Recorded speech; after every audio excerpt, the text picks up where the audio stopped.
Hoje vamos falar sobre o medo do desconhecido e como o mal pode se manifestar de formas inesperadas e aterrorizantes. Todos nós, em algum momento, já sentimos aquele frio na espinha diante do inexplicável, do que não conseguimos ver ou compreender. O mal que nos habita vai fazer você questionar até onde iria para proteger aqueles que ama e como enfrentaria o desconhecido. Pronto para esse desafio? Fica comigo e descubra onde o mal pode se esconder.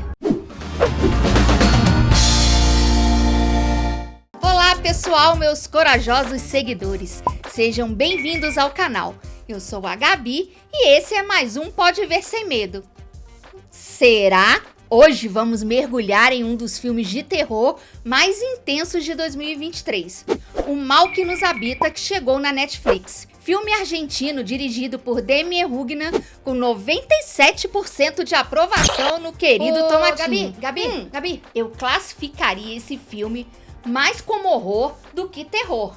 Ele não é tão assustador no sentido tradicional, como muitos andam dizendo por aí. Não, nada a ver.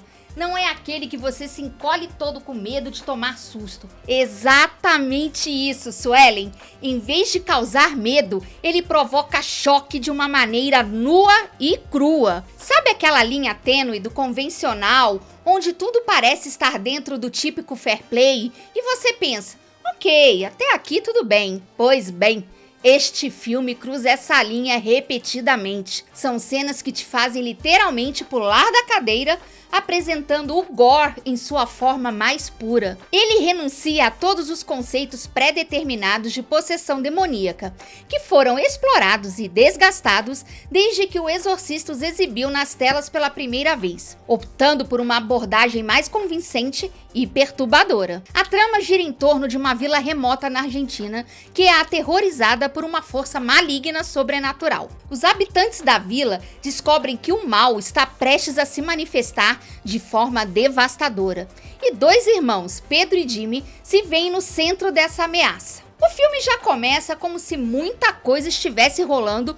antes do que estamos vendo. Sabe aquela sensação de urgência? Pois é, já é noite, e os irmãos Pedro e Jimmy tentam discernir o que está acontecendo na floresta fora de sua casa rural. Um barulho de tiro. Provavelmente não é um caçador.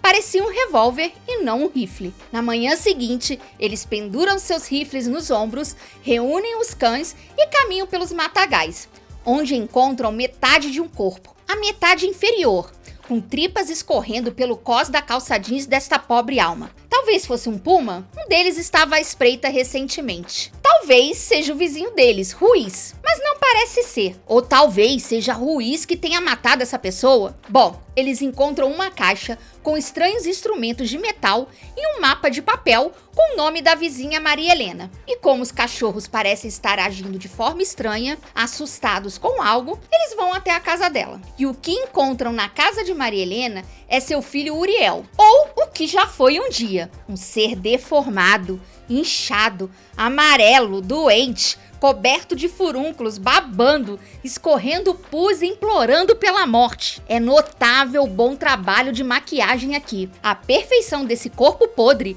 te faz revirar o estômago.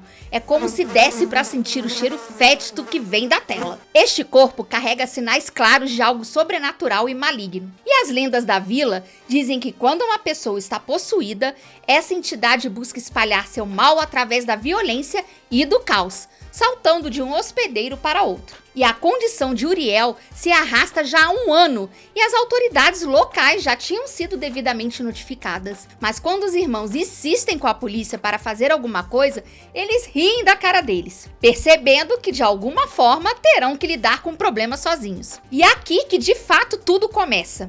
A partir daí, os dois irmãos lutarão de forma desesperada para proteger a vila e seus próprios entes queridos dessa entidade maléfica. E o inovador nessa narrativa é a ideia do mal ser algo contagioso, como um tipo de vírus a se espalhar por aí, uma doença maligna. Tem gente que é ruim de graça, né não? Nem precisa de possessão coisa nenhuma, dá aula na maldade. Pois é, me lembrou a ideia do filme Possuídos, que o mal está sempre à espreita, esperando uma brecha para dominar.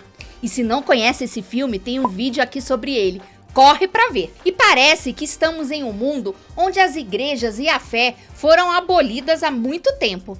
E a possessão e a influência demoníaca são uma ameaça constante para todos os que ainda vivem ali. O mal é algo cotidiano, que se espalha com facilidade e sem seguir nenhum tipo de lógica. Assim, não há nada que uma pessoa comum possa fazer para contê-lo, além de seguir as regras estabelecidas pelos limpadores, um tipo de exorcista. Sim, porque os métodos são diferentes aqui, e eles são os únicos qualificados para lidar com a possessão. Algumas dessas regras incluem não usar armas de fogo, luz elétrica, deixar tudo que tiver contato com o possuído para trás, que me lembrou até a época da Covid. Tira toda a roupa e queima para ter certeza. O filme traz cenas que testarão seu nível de tolerância à violência e ao horror. É mais desconfortável de assistir do que um filme de terror comum, devido ao seu espírito único e até à presença de violência contra crianças, que, embora ousada, não é gratuita. O filme mostra que o mal gera mais mal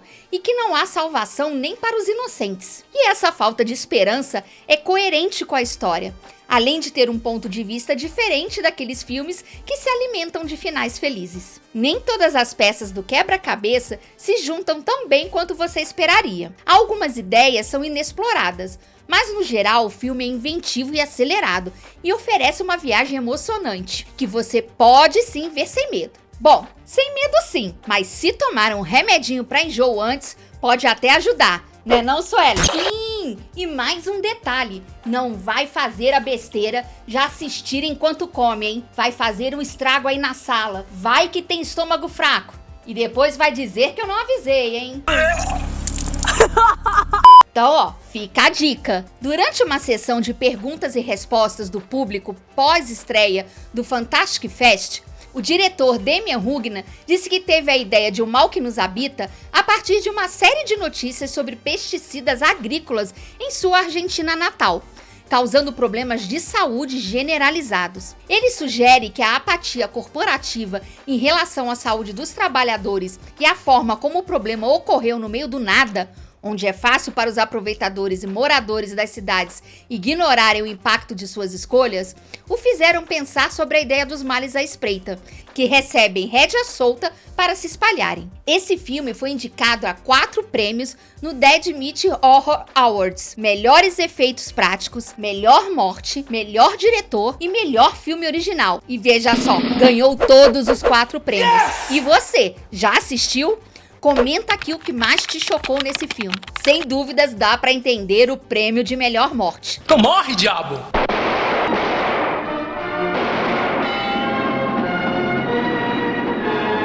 E vou ficando por aqui. Se curtiu essa dica, já deixa o like.